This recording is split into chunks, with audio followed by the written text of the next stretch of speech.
Hey guys, welcome back. I'm Corey. This is Amber. Hi. And today we're joined by Ken, our producer, the man behind the scenes. Today we're talking about Terry Gordy. We're going to discuss a little bit of the Dark Side of the Ring episode that we watched and cover his story.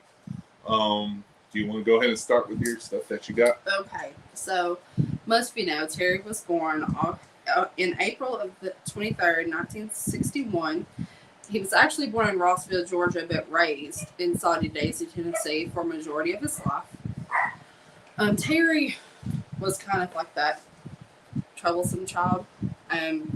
So around the age of 13, his parents said, hey, we're going to straighten you out a little bit, and let his uncle, who was a professional wrestler, Captain Hook, begin to train him, and that's where he started. Yeah, he started on when he was like 15. No, he's 13. Full on 13? 13.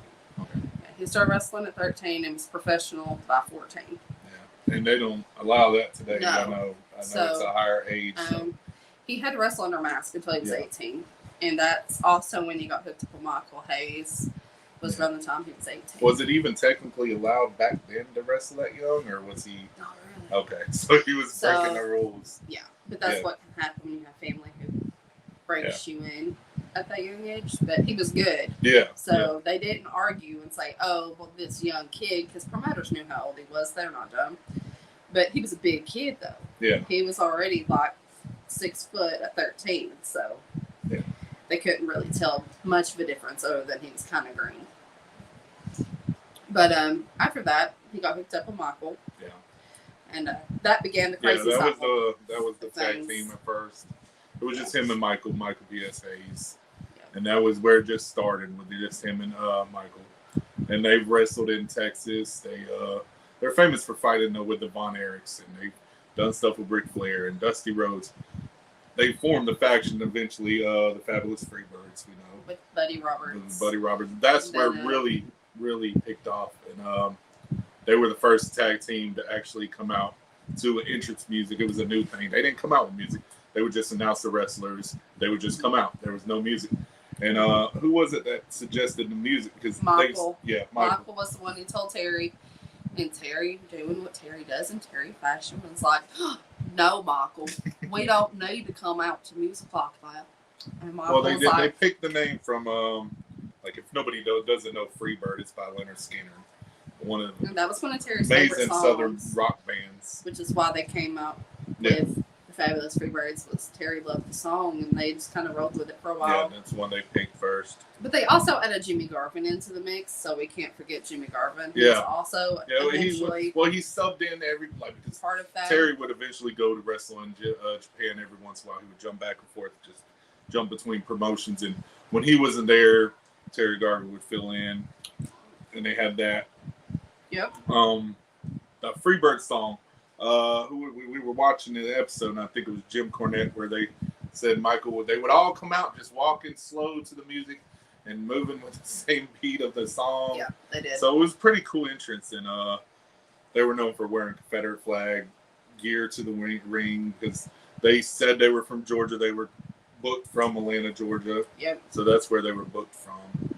But you know more about their fights than I know very little because you're an old school wrestler. Yeah. I know a lot about it. And this is not a batch fest by any means. It just it is what it was. And back then, this was the party era in wrestling. There was no rules really. They drank a lot. They partied hard. But starting pretty much from the beginning, we're going to start at Georgia Championship Wrestling, and this is where they actually formed the Freebirds at. That's where it first started? Yes, and they wrestled everybody from Junkyard Dog and Kevin Sullivan. Yeah. And Ted DiBiase as well there. And they ended up, the promoter was actually Stan Hansen at around 1982. And they began that feud with them. And then, like you mentioned, the Von Erichs, they switched over to wrestling in Texas, which was World Class Championship Wrestling. And anybody that knows me knows I love the state of Texas. If I could be anywhere other than Tennessee, it would be Texas. And from what we've seen, that was probably, would you say that was like their biggest feud, because they went on for years fighting. And I remember them saying, the Von Erichs were saying it's not a like a Freebirds versus Von Erichs. It's Texas versus Georgia. That's what the point of it was, the feuds. It was, and here's the thing that most people don't know is when they went to Texas to wrestle, they were actually faces at the time. So they traveled with the Von Erich brothers at one point, and nobody cared. Nobody even realized it until they started the feud, which was actually because I want to say it was Michael was supposed to be a referee, and it was Kerry was supposed to be wrestling.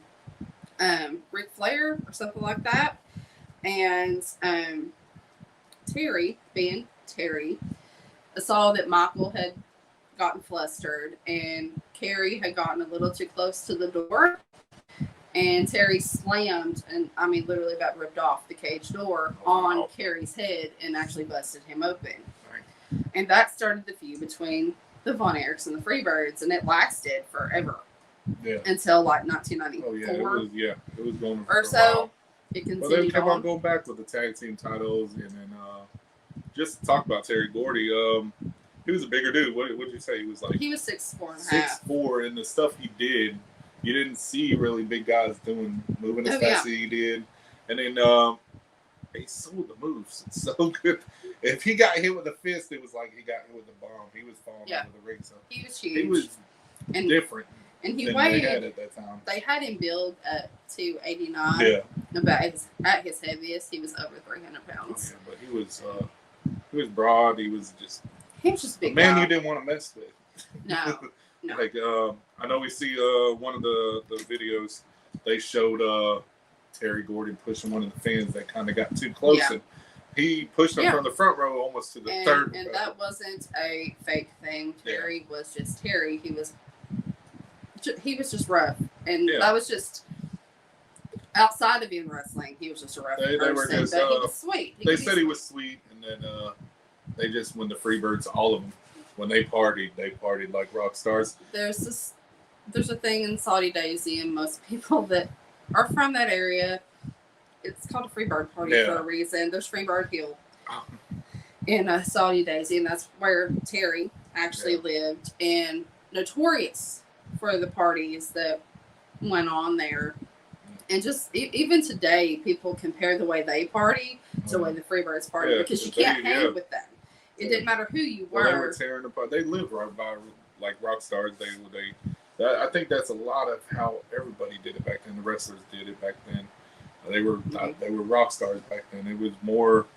It was different than it is now. If you look now, they're not. Yeah. I mean, they're superstars, but they're not like what they were back then. People were. No. It was like rock concerts. Like they would get free alcohol. They would get free dinners. It was stuff like that. But like I said, this is not a bash fest. No. But a lot of people that we've personally spoke with, and even on the Dark Side of the Ring show, said that there were other people that would try and tell Terry, cut off limit, and he just kept going. Got too bad. Like he was just a big guy too, and they were doing pills and they were drinking, and Michael P.S. Hayes and the other guys, they eventually, I don't know if they completely stopped. They did the drinking, but Terry Gordy was just kept on going harder and harder.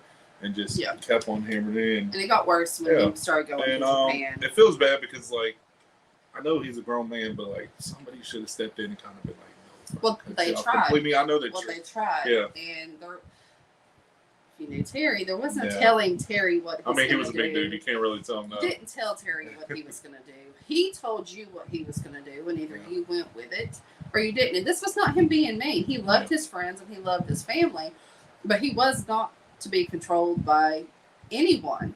He was a loving person and very funny, but he was just, when he started drinking, and we've heard it, he became a totally different person. Like most people do. When you drink, you're not who you are. You're a totally different personality. And I can't remember which wrestler it was, had actually done an interview saying that they were actually in a restaurant in Japan, and Terry had gotten way too drunk. I think it was Mick Foley. He was wrestling. No, Mick Foley.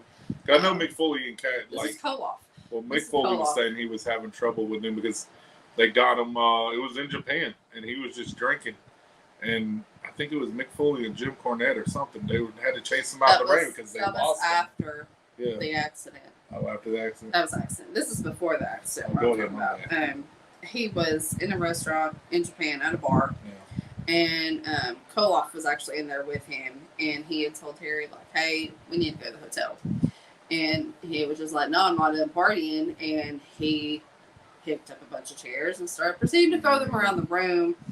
And the police got called. And Koloff was like, no, we need to go. They're coming. And he snuck him into his room. Yeah. And was like, I don't know where he is. Like, they pretty much hit him. And they immediately got him out of Japan after that. Wow. And he was actually blackballed from going on to flights into Japan because of the alcohol and the issues. But he started using Kurt Hennig's name as a way to get on the flight. Which I don't know how. I mean, like I guess they don't check ID back then. They didn't. They just let you on the the plane. They don't look exactly because they don't look alike and they're not the same size. But that's who he said he was. And then when the real Kurt Hennig got onto the plane, they were like, "Oh, you just left," and he was like, "No, I'm not." So did he know that he was using his identity? He found out after he was. Were they even friends? They were friends, and he was like, "He's the closest guy that I look like," and it's like, no. I mean, you could see it with the curly hair just a little bit. That's it. But he wasn't blonde. That was the only thing that gave him resemblance. Yeah, and this is also around the same time. Like I said, he was wrestling in Japan, and he did a lot of matches with Mick Foley up there, like you said. But I'm going to go ahead and try to go right before the accident. Yeah. He was actually trying to become a pilot one time. And Terry, just being who Terry was taking some flying lessons and clipped a truck with the wing of the plane while he was trying to land the plane. Yeah. And they were like, no, we're not getting your pilots. No. We're not. We're done. Sorry. And he proceeded to kiss the guy. It was like, bro, it's not my fault. I didn't see a truck. He was like, you didn't see a truck? Yeah. And it became a thing after that.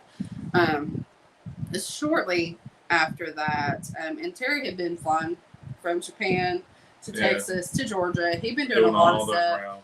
He'd also went to WCW. Yeah, he was in WCW. ECW for a while. He didn't stay ECW very long. Because it was just not. Was this after the accident or still before? This is still a little before. Yeah. But then, let's see, the accident happened around. I want to say it was around 97. Yeah. Was when the accident happened, and he was on a flight to Japan. And he was with Steve Williams, who was his tag partner over there. Yeah, they were very close. And he kind of watched over Terry. He even said it. He said he was kind of like Terry's babysitter. I think he was, I know he said he was doing some of the stuff with him. He was. Just as not as much as Terry. This is where it was a little bit before this. This is where Terry started getting out of control with the pills. His partner, Steve Williams, was still doing it. But not as heavy as he was. And I think what happened is he took an upper and a downer and was drinking at the same time. He did. And they counteracted each other. And the thing is this, if you know anything about pills and alcohol, number one, you do not mix uppers and downers. And that was a thing back then because the flights for Japan were 16 hours long. So they needed downers to go to sleep and they needed uppers to wake up because when they got off the plane, they almost immediately went into wrestling. So back then, I'm not making no excuses for anybody back then because, I mean, partying is partying. You shouldn't be doing any of that anyways.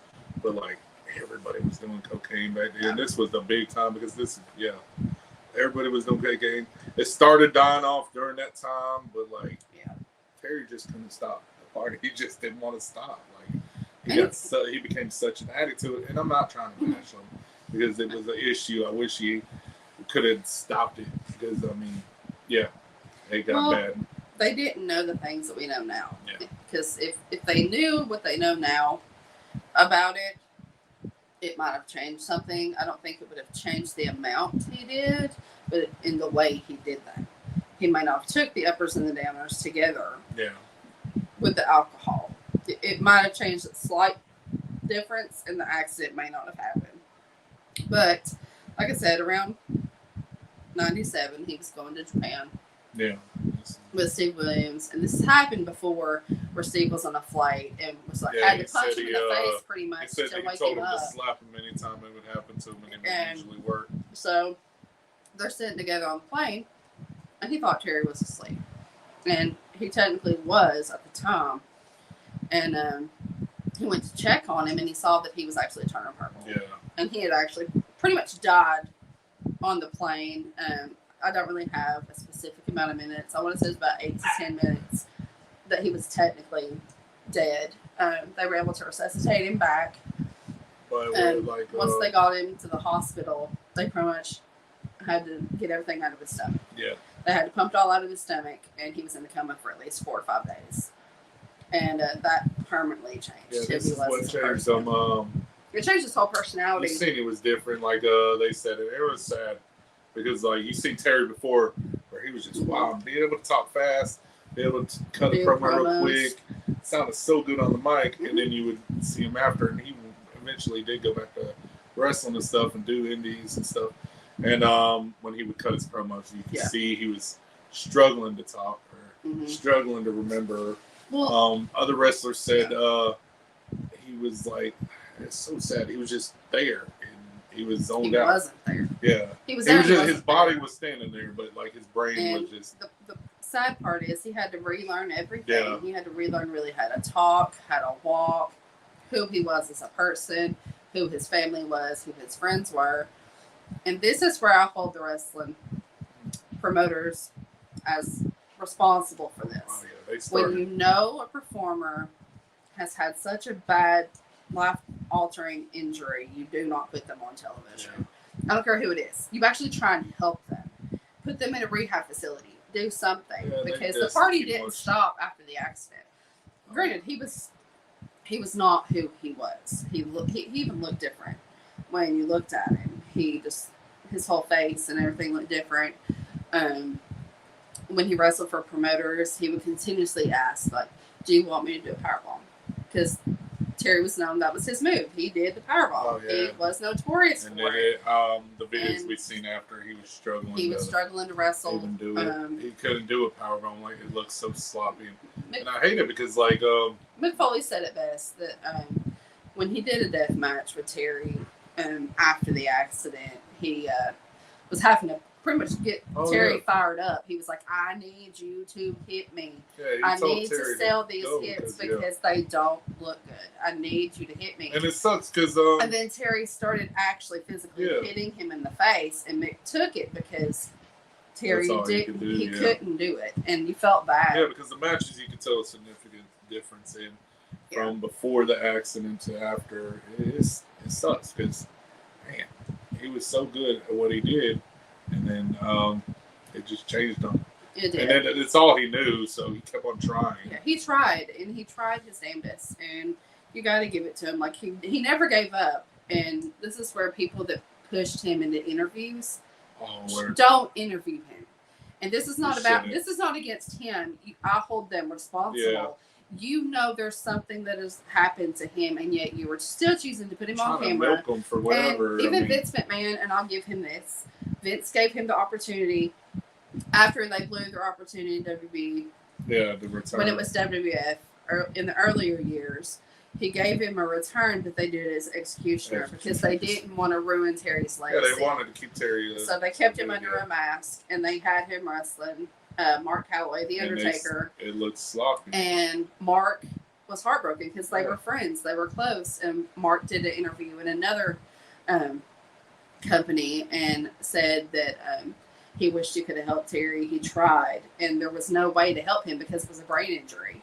There was no helping that because when he went brain dead for that long, it causes permanent brain damage to you. Yeah, I think he started forgetting stuff. I just don't think he could function. He was a lot slower.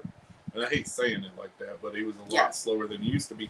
Because you'll see, if you watch the interviews before, he's all pumped up and stuff.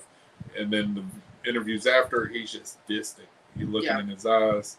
You can't really, he's not there. Sad. And it's very sad. It is very sad. Because Terry, before He was funny. He loved to have a good time. Yeah, well, he loved spending time he with was people. part of a group that created the Freebird rule. I didn't even know what it was until I seen the New Day start using it. I kept on hearing them say it over and over. They created that. His group created that. He was there, part of it. If you really think about it, they were almost kind of like the show just a little bit. If you really think about it, it's almost like the show got a little bit of inspiration because he was the big muscle guy or the big brute guy. Yeah. Then you had Michael P.S.A.'s was the talker, and then you had what's the other guy's name? Buddy Roberts. The little bitty dynamite. The little, like kind of crazy guy. He was a little dynamite in a very small package, but he was very funny. And they fed off each other. Like before the accident, Terry would rib people, and I have one specific. It's kind of disgusting, but it's kind of funny. They were drinking, and they were in Texas at the time. And Buddy had said, "Terry, do you want to finish my beer?" Oh yeah. Without anybody paying attention, because Buddy was in the back seat by himself. Yeah. He had peed in a bottle because they weren't going to pull over and let him go to the bathroom. Yeah. And he gave it to Terry, and he drank it and was like, "Oh, that beer tastes like piss." And Buddy started laughing. He was like, "Are you serious?" And he was like, "Yeah, bro." And so Terry later on, they it was just him and Michael in a car. Buddy had gotten on a plane to go ahead and go to another promotion, and they had found a dead possum on the side of the road, and they had Buddy's bags in the car, and they put it in the bag. And when Buddy went to get his gear, well, it's too late. They can't wash the gear. They got it, and so there was this dead, disgusting possum all over his stuff. But that was a little bit who Terry was before the accident. He was very funny. Well, that's why I like the kind of. I like going back because you showed me more stuff of his and the Fabulous Freebirds and the Von Erichs. I do like to remember them before everything went down because Von Erichs went through tragedy. It was just wrestling was different back then. I mean, it's changed for the better a little bit, but all the drugs and alcohol and stuff that just. Yeah, it was a hard situation to be back then because, I mean, you're rock stars back then. You're going to different cities. There's no internet to break the freaking kayfabe. Like, everything is secret, so you can't tell who's who outside the ring. You don't know what they're like. So they really literally thought they were rock stars. And the Fabulous Freebirds was amazing to rip. And I'm excited to go back and watch more of their matches because how good they were and what they've done for the industry. So that's our take on Terry Gordy. You want to add anything, Ken? Sorry. And the thing is this, the one thing about Terry is when he died in July 16th of 2021, he was actually in Saudi at his house. And we're not naming names on who found him, but someone had found him and then proceeded to call 911 after finding him asleep on the couch. He had a blood clot that was actually in his thigh, and it went to his heart and caused an extremely massive heart attack. And I think, didn't he just do a show, or he was supposed to do a show? Yeah, I think he was supposed to do an indie show, or he had just. Well, he had technically already retired, but he was still making some vocal here and there appearances, and he's actually buried at the Tennessee, Georgia Memorial Gardens. That's another thing we got to mention is he was very young when he passed away. He was 40. He actually just turned 40 that April. So he was still very young and in his prime, and when he died. Yeah, it was very sad. It affected a lot of people's lives when he passed, even though he wasn't technically who he was. He was still Terry. See, I didn't know him back then that well.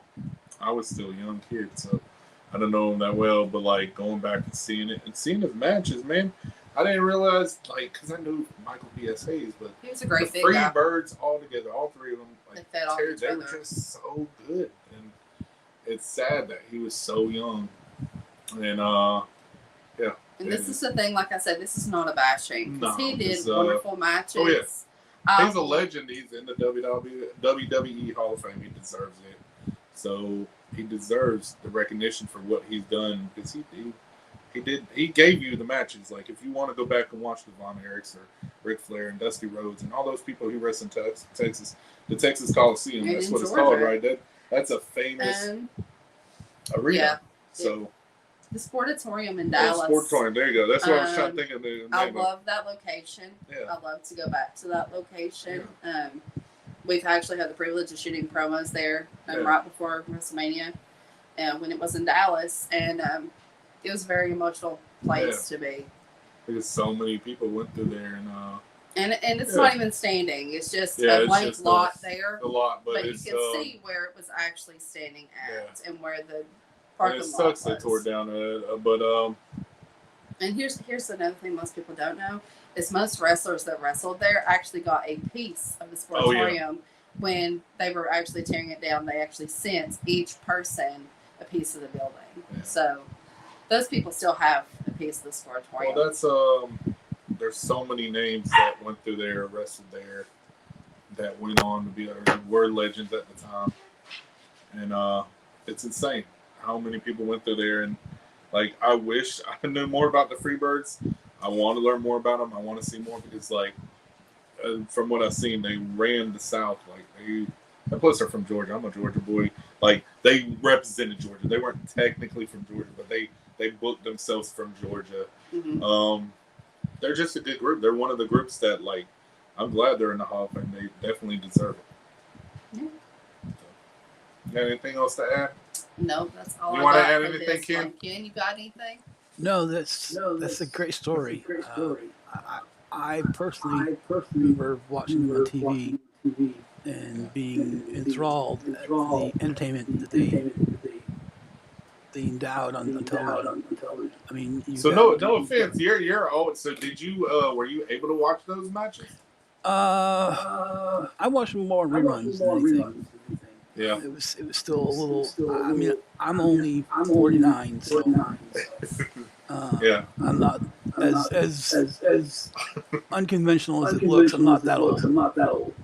Yeah, but when you have Michael and Terry together, it was this perfect match of muscle and showmanship, and it was just it was a great time.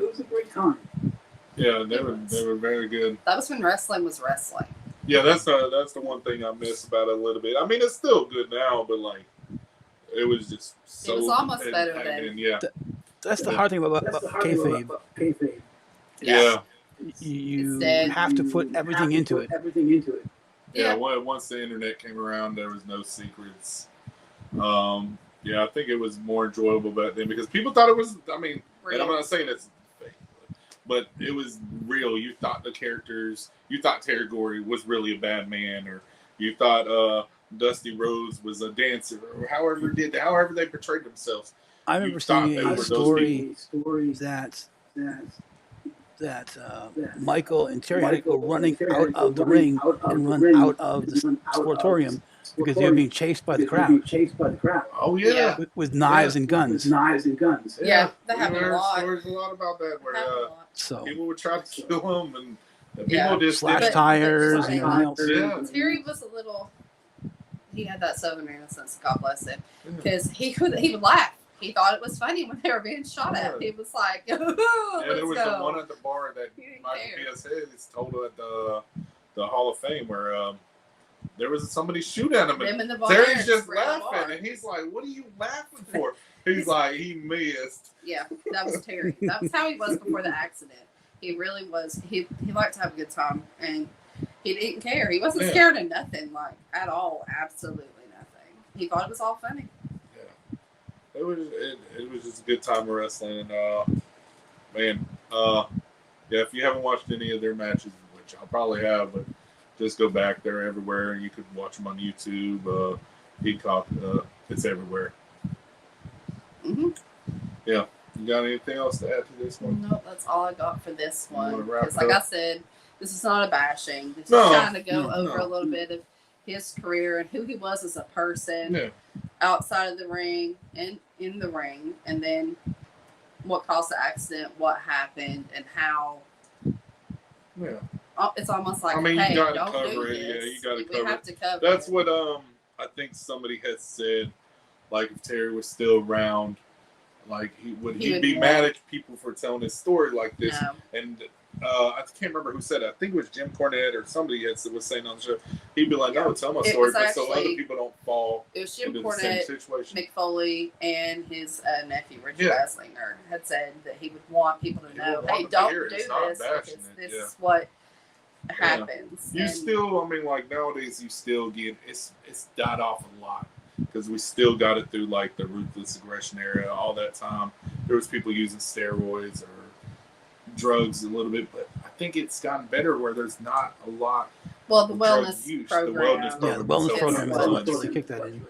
Yeah, because you don't see it a lot anymore where there's overdoses. Because now, even if you test positive for marijuana, they're going to get you, and you're going to spend time out of the company for a while for suspension. And then they offer now rehab. Yeah, I think that's great. They pay for it now, and I think that's great because it keeps a lot of guys clean that are really struggling with substance abuse or anything. Yeah. If it's depression, anxiety, they try and get you help when they know you're not. When you got that much attention and you got fans just going crazy for you, I mean, it's just an adrenaline rush. And sometimes these older wrestlers, and I'm not saying all the time, but from my point of view, if you want that adrenaline rush to keep on going, so they either turn to drugs or something like that. Yeah. Sometimes, it's not all the time. Yeah, it's not happening much anymore, but like. And when you listen to the older wrestlers, they say like that high you're on from being in the ring. You want it outside the ring too. You have some way to go to sleep because you're on that high from the crowd, and because the crowds were crazy back then, they're nowhere near what they were back then, and so they had to have something to sleep. Yeah, and I couldn't imagine being in that position because it's a big adrenaline rush. Mm-hmm. It is. Got anything on? Ready to wrap it up? Yeah, we're ready to wrap this one up because we want to end this on a positive note. But, positive note. RP to Terry. Yeah, Terry, everybody that knew him and wrestled with him and all that we want to kind of honor his memory more. Oh, yeah. Than anything else. And like Corey said, feel free to get on Peacock YouTube. Peacock, look up YouTube, him, look up his matches, look up the Freebirds. His promos are good. He was a funny guy. Like, his matches are really good. The matches I've seen the one where the Von Erichs, they were in the stadium, the baseball field. They were doing it on a baseball field, and just the way Terry, like, just the way he moved, you didn't see a guy like that. So that's the stuff I would like to remember about Terry Gordy is just what he did, the group he helped create, what he did for the younger guys. Because there's a lot of people that took stuff from him. Is the way he acts, the way he moves as a big guy. He inspired a lot of big guys. And the powerbomb. The powerbomb, He inspired a lot of big guys thinking they couldn't move as much. And showed them you can. You can. And so I think he was an inspiration. I think that's what he left behind, that he was an inspiration. Mm-hmm. So, that's how we're going to leave it. You can follow us on Facebook, Four Sides of the Ring, YouTube. We got Twitter. We're going to be posting a lot more. We're going to try to post a lot more videos. Hopefully, Ken will join us more often. And thank you for watching. And we'll see you on the next one.